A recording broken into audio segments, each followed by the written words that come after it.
I'm JJ Ramberg, and this is Local to Global, The Power of Small Business, a podcast from GZERO Media's Blue Circle Studios, produced in partnership with Mastercard. So far in this series, we've covered the outsized role small businesses play in fueling economies. We've talked about how the global middle class is set to grow dramatically in the coming decades, and how their increased spending power is driving major shifts that ripple through economies. In our last episode, we looked at one of those shifts, the rise of the circular economy, and how consumers are rethinking what they buy. Today, we're going to do a deep dive into the massive transformations happening in how we move through our cities and towns. As populations grow and new communities emerge, transportation systems and urban infrastructure are being pushed to keep up. And that's where the story gets really interesting for small businesses. Because transportation and mobility touch every aspect of our lives, and improving them even incrementally can have huge impacts on individuals, on businesses, and the economy as a whole. In the United States, there are so-called transit deserts, areas with little or no access to public transportation. Many of the lowest income households across the country spend nearly 20% of their income on automotive fuel alone. But better access to transit could shift some of that spending back to Main Street and back into local economies. Joining us, we have two experts who spend a lot of time crafting solutions to create ease for both commuters and entrepreneurs through cost savings, speed, rider experience, and more. Let's welcome Chapin Flynn, Senior Vice President of Transit and Urban Mobility at Mastercard. Chapin, thanks so much for being here. Thanks for having me, JJ. And Mark Langmead, Director of Revenue and Compass Operations at TransLink, Vancouver's Transportation Authority. Hey there, Mark. Hey there. Chapin, I want to start with you. A large part of your work focuses on improving the commuter experience under the umbrella of urban mobility. Explain for the lay people out here, what is urban mobility and why does Mastercard care about this? Well, JJ, I'm probably really biased when it comes to this one, but I feel like urban mobility is really the lifeblood of thriving cities and countries. For us at Mastercard, it's about enabling people to move freely and efficiently, connecting them to things like healthcare, education, and employment. And we really see that as our responsibility to help create a future where transit is simple and intuitive. That means making it easy for riders to access transportation through digital payments, supporting transit authorities and operators with data-driven insights, and partnering with public sector leaders to enhance the way we deliver those services. So at Mastercard, we take a holistic approach. We look at every opportunity to make the urban mobility ecosystem work better. If somebody still has to, download multiple apps or stand in long lines for a ticket, that's an opportunity, and we want to challenge that as the status quo and make it easier and simpler. And at the end of the day, I guess, why does that matter? Because when mobility works, cities flourish. It drives economic growth, it supports small business, creates more inclusive urban environments, and making sure everyone, regardless of income or neighborhood, can participate in city life. Across the globe, we're enabling people to move through their environments with ease while helping transit operators reduce costs and increase efficiency. By powering safe and simple payments across public transports, bikes, scooters, automobiles, I guess you could say we're making getting from A to B as easy as possible. And Mark, you're the one who's actually on the ground, seeing how this is getting easier and trying to make it easier. You are focused on improving Vancouver's transportation network, and transit payments are a key part of that, as Chapin just explained to us. What are the main challenges you see in this area, and how is technology helping that? Some of the challenges that are happening is really keeping up with customer expectations. They're changing rapidly. And in the transit space, what we've done in Vancouver is enabled contactless payments right on a bus or on a train, and you can just travel very, very quickly and easily. Keeping up with that and what's behind the scenes of that is an incredibly complex system of technologies, including hardware, software, multiple payment processors to end those transactions. So that's really the challenge. And in transit, speed is everything. So being able to do it quickly is really king. You never know more pressure than you're at rush hour and you're looking at a subway gate and you got a lineup of people behind you, and for some reason it's not letting you through. So, it's the challenge that we have in this space, which is also really exciting because we're there, we have it, it works, and people love it. It's interesting keeping up with people's expectations, but I imagine in some cases you want to even be ahead of their expectations. Absolutely. And we do a lot of looking around the world. We look for best practices. We're very fortunate that we've been able to enable technologies such as contactless payments first in North America that we did it system-wide. We do have an integrated system. We have over 500 million trips taken on our system each year. And so it's a lot of people that bring a lot of different payment formats to the system. So we see every type of payment you can possibly imagine. And we have to sort of really anticipate what people are going to want to use to pay. So that's a big part of that. These systems also take many years to actually scope out and put into place. Typically, it's 5+ years. 5 would be about the best case scenario to put a new system in.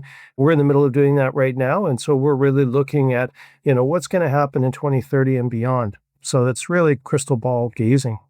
Chapin, when we think of Mastercard, we obviously think of a leader in payment, but a lot of people don't necessarily think of Mastercard working with governments. And a lot of your work with governments really flies under the radar. So can you give us some examples of how Mastercard is partnering with cities and making payments, like the ones Mark's talking about, simpler? And how far-reaching are these initiatives? At Mastercard, we think that mobility is more than just movement. It's about access, equity, and opportunity. And simplifying how people pay for transit is a powerful lever to sort of unlock that. The example of London, which is probably the oldest of this kind of tap and ride capability, where we partnered with Transport for London to create the first open loop contactless payment transit system. That means riders can just tap their bank card or their mobile wallet right on the gate or turnstile. No need for queuing or a separate card.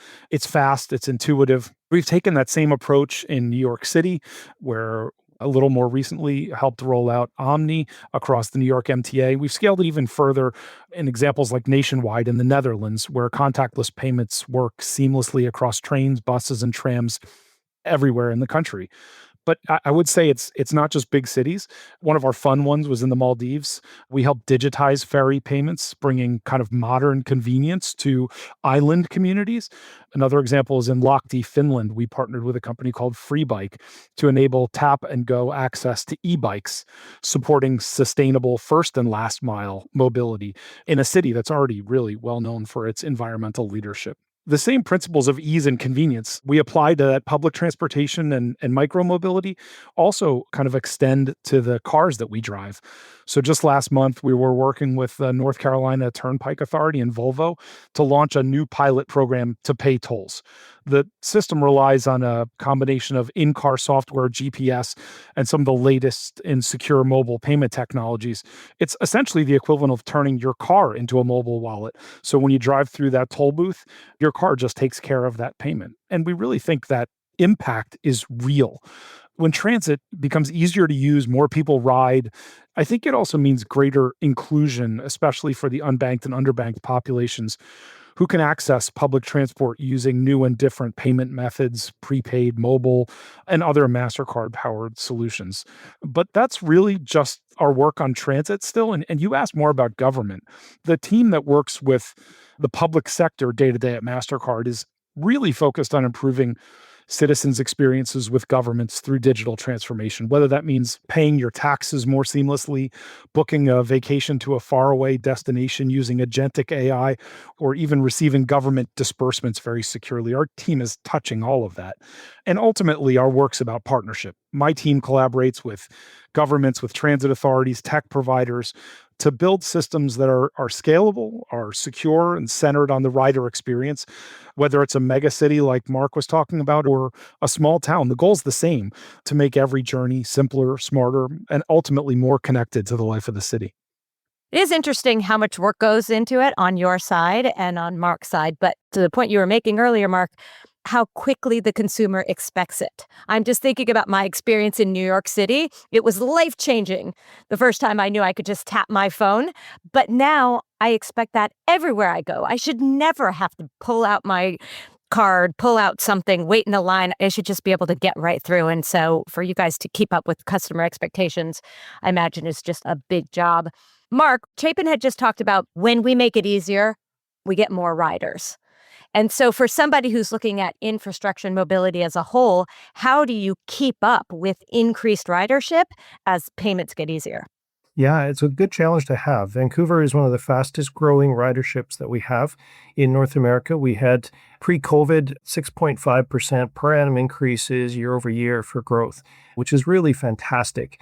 And we are past the pre-COVID levels now today. So we've seen it respond really, really well, notwithstanding people working from home and different changes in how people commute. We've actually exceeded all of our previous records. So it's really impressive. It's great. It's a good problem to have, but the pressures are high. We have to adapt. We look now to the number of people on an individual bus or on a train, and then we can actually in real time start to adjust our services. And so payments is actually more than just from a customer's perspective, how you pay for the service you're getting, but also turns into metrics that the agency can then use to actually make that experience better and respond to people's demands and what they're looking for of transit agency, which makes that competitive advantage when you make that choice between multiple modes that you can actually choose to travel. So you can take a car, or you can take an Uber or a Lyft or an Evo, rideshare, ride hailing, and transit. And so we want to be the first choice of those.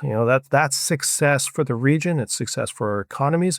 So that's really where we're focused, in using the data that comes from payments and seeing how people move through the system and are actually using your system through how they pay for the system is really a key to that. So the data is just as valuable as really the revenue that it comes with.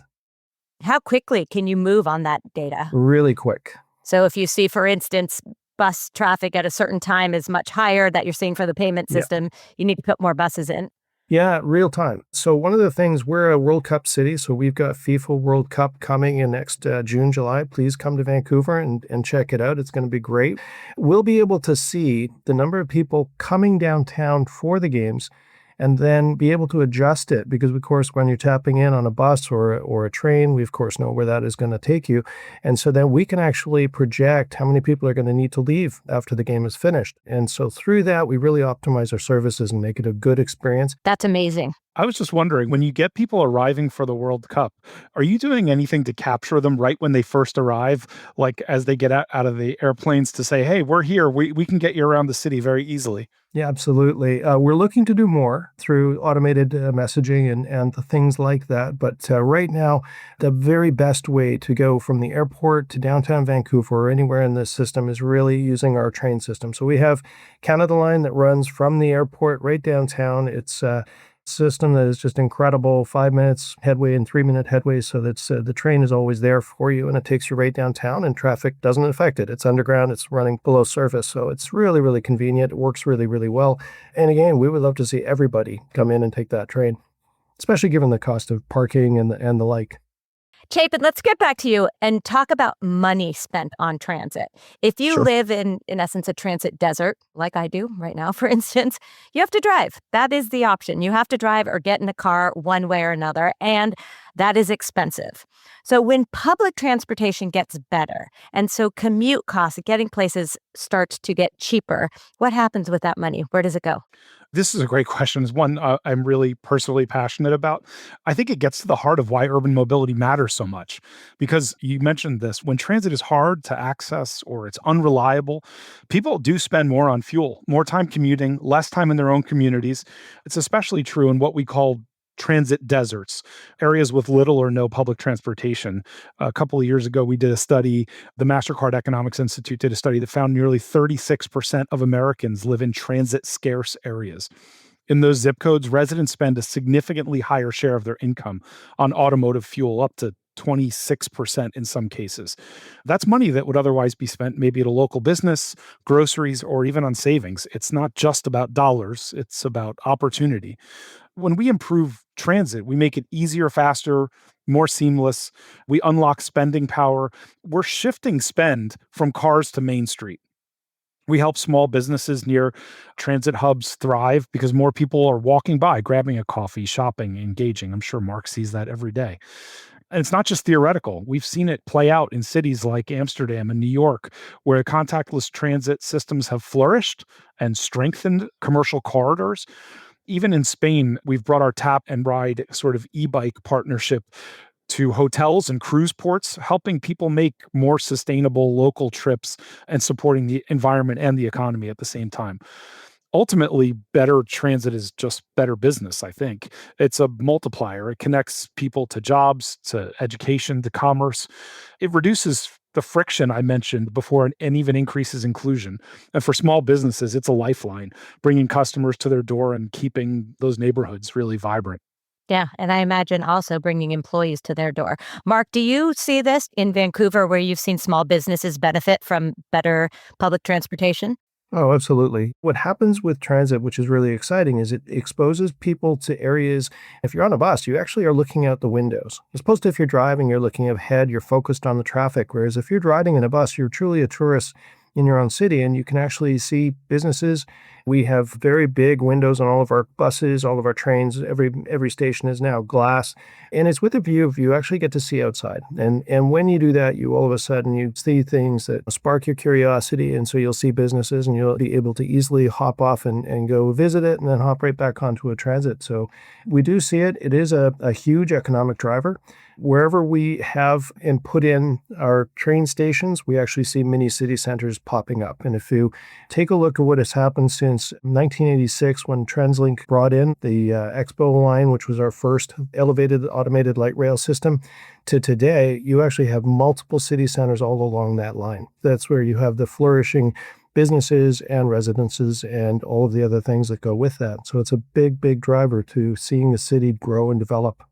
Also, this is small in comparison to that, but you have a captured audience for all of those advertisements, You bet. right? I mean, Chapin, is there anything we can learn from what you've been working on, what Mark has shown as an example, that rural networks or smaller cities can take from this?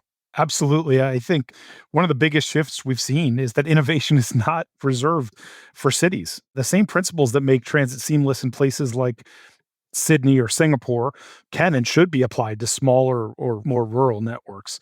Maybe an example of that could be our partnership with Ubi Rider and Baja Cairo in Portugal. We helped deploy a cloud-based commerce platform that's super lightweight. In some cases, it's as simple as putting a mobile phone on a bus. Now, that's not nearly as advanced as what Mark's doing, but it's not a massive infrastructure overhaul either. There's not a 5-year implementation timeline. It's just plug and play technology that in the right situations makes transit easier for riders and more manageable for operators. And what's exciting about that, I think, is the speed of that delivery and adoption. We've designed the products that we work with to really be right sized, meaning they can scale up to a Vancouver and they can scale down to a small town with 30 buses, whatever the needs of that community happen to be, whether it's a dense urban corridor or a rural route with a handful of stops. And when that happens, you really start to see change. More people do choose public transport than local businesses see that increased foot traffic that we talked about, and communities just become more connected. It's a win for riders, it's a win for the operators, and for the local economy. The real opportunity is democratizing access to urban mobility innovation, making sure every community, regardless of size, has the tools that they need to build a smarter and more connected future. Well, Mark, when you think about big cities, which is what you're dealing with here, we talked about this a little bit, but you have to think ahead. You said it takes 5 years to implement something. You have to get the newest technology, which may be obsolete 5 years from now. You have to get through budgets. You have to get through regulations. What have you guys learned that you can teach other cities to kind of move this along faster? What are the biggest hurdles you need to get over? The big hurdles is really knowing where you want to go and what you want to be doing and doing so with conviction so that you know you're on the right path. And so what we do, and this is applicable to everybody, is look at best in class in the world. So the world is always shifting and moving. You see trends that emerge out of Asia and also in Europe that we adopted. And so we're very fortunate. Contactless payments in North America and in Canada. Canada is an earlier adopter, and before us, Southeast Asia, and then of course Europe. And so we looked to those agencies. We looked at Transport for London. Love what they're doing, and we certainly saw where they succeeded and where they actually repositioned themselves for success. And so we jumped right to the conclusion. And I think that's one of the things for up and coming transit agencies have so many more options to deliver convenience to their customers because the technology has been proven out by the bigger agencies that were early adopters. So the big agencies have taken a lot of the risk in developing it, and now it's replicatable across a lot of other agencies, as Chapin had just pointed out. It's like cellular, where you didn't have landlines. All of a sudden, you don't need those wires anymore, and that was all the big expense. And the same holds true for payments in transit space. It's just become a lot quicker. We know what works. We know what the customer really wants. Leaps forward with technology, with building, with so many things often have a negative environmental impact that often isn't included when you think about the price of what we're getting. So, as you move forward trying to make urban mobility better, how do you think about environmental impact? From my side, it's really about making the experience of taking public transportation easier. We know that we're helping folks make the more sustainable choice when we do that, and we want to push folks that way. We know that making a conscious choice is oftentimes perceived as requiring a sacrifice. People assume that the option that is better for the environment is not the fastest, maybe not the most cost effective. So we're really laser focused on removing friction and simplifying the user experience. Think about the difference between DC, as an example. Mark talked about some of the newer adopters. Washington, DC just came online recently with Tap and Go. Before that, you had to think about topping up your transit card. Do I have enough on it to make this trip? That sort of thing versus New York City, London, or Vancouver. One required you to remember your pass and purchase one and make sure you had it topped up appropriately. The other one is in your pocket and just a tap away. And so those sorts of small advancements really encourage people to make the environmental choice without it being a burden at all. So from buses to subways and metros and scooters and bikes, the simple and fast experience we are enabling is driving ridership and providing simple, fast alternatives to driving. And when we talk about micromobility, we're excited about how the act of essentially renting bikes and scooters can help normalize the idea of the sharing economy. A simple tap can unlock a fast, fun, rented bike ride. We hope that they'll start getting even more used to the idea of kind of returning everyday products. This same idea translates into things like reusable coffee cups and the like. And we hope that those sorts of small advances inspire that kind of behavior. Mark, it seems to make perfect sense. It seems obvious that the more people we get into public transportation, the better for the environment. The less Mhm. sort of classic metro cards that we have, the better for our environment, just tapping with our phone. But are there any unintended consequences of increasing this urban mobility that you had to think about when it comes to the environment? Yeah, definitely. There's three areas that we look at. One is, of course, displacing vehicles, so vehicle kilometers traveled, personal vehicles. So when you're taking transit, you're not taking a personal vehicle. You don't have a car sitting in a garage for 90% of the time to be used, 10% of the time. And so those have knock-on effects. You have to create that car, even if it's electric. It takes a tremendous amount of resources. So that is the first, the direct displacement of emissions because you don't have as many cars on the road. And that's really the bigger picture. The second area is things like Compass tickets that we have or any agency issues where for people that go to a vending machine, they buy a ticket, they use the ticket to travel, the ticket then gets disposed of. And today's tickets for any modern transit agency, transit system is actually a chip-enabled embedded ticket. It doesn't recycle well at all because there's a plastic filament in the middle of it with a chip and the antenna and it's wrapped in paper. So really that's the second area that you can actually save a lot. And of course, just operating vending machines is a big expense. And anything that you're spending money on there, you're not actually using to deliver service because that entire engagement does not add value from a customer's perspective. And I have yet to see a transit agency's vending machine that doesn't scare the pants off of you. The first time you're using it, it's a horrific experience. And then the third area, which is an interesting one, which is really probably one of the most notable, is what we call dwell time. And it's the time that buses stay stopped at a curb waiting for people to board and the light. When they're paying by contactless, it's quicker. And so quicker means the bus actually gets on to moving people, which is the purpose of the bus. Stopping is not in our business. And of course, what some studies have shown is that a cash paying customer takes 7 seconds extra to actually pay and put their money into the fare box, which means the bus has to stop. And that 7 seconds doesn't sound like a lot, but it translates into 40 to 60 people per bus, which translates into about 4.5 million service hours per year that we put onto the road. And we do so buying 60 to 70 million gallons or liters, rather, 60 million liters of diesel fuel. And so when you actually make that small little change, the payback is enormous and the environment is definitely better off for it. I just think of myself standing in front of those vending machines. I'm like, I've got a lot of education, a lot of experience, and yet still I'm like, wait, what button do I press here? So Absolutely. I get it. Yeah. I get And it. JJ, I'm going to quote Mark on he has yet to see the vending machine that doesn't scare the pants off somebody. So that's going to be my Mark Langmeadism from now on. It's a Halloween thing, literally. You just dress yourself up as a vending machine. It's I'm like, is it peak time? Am I not peak time? Where am I going? I don't know. Yeah. Yeah, hilarious. Well, let's look to the future, but the immediate future, not the far, far future. I'll start with you, Chapin. What is the thing you are most excited about coming up in the next year? One is just continuing this journey of bringing frictionless urban mobility to new environments.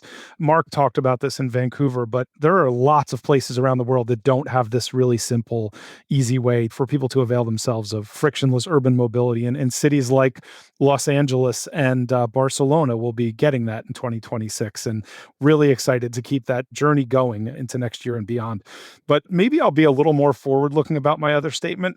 I think this idea of in-vehicle payments and cars being a connected payment device is a really interesting concept. So if I take it a couple of years forward, I could picture me driving to work and my car maybe even prompting me to say, hey, we noticed you stopped by that Starbucks twice last week. Do you want us to order the coffee now so it's being poured and is hot right when you pull up? And I think that sort of idea of the car getting to be that smart and even conducting the payment on your behalf, maybe even buying your train ticket or your bus ticket in the future because it knows what's upcoming, I think would be a really great, not too far down the road, future technology. What about you, Mark? What's the thing you're most excited about? Well, definitely World Cup. That is front and foremost right now for us. We're really geared up. We're excited to host the games, and it will be the single biggest sporting event of all time, so it's a pretty big deal.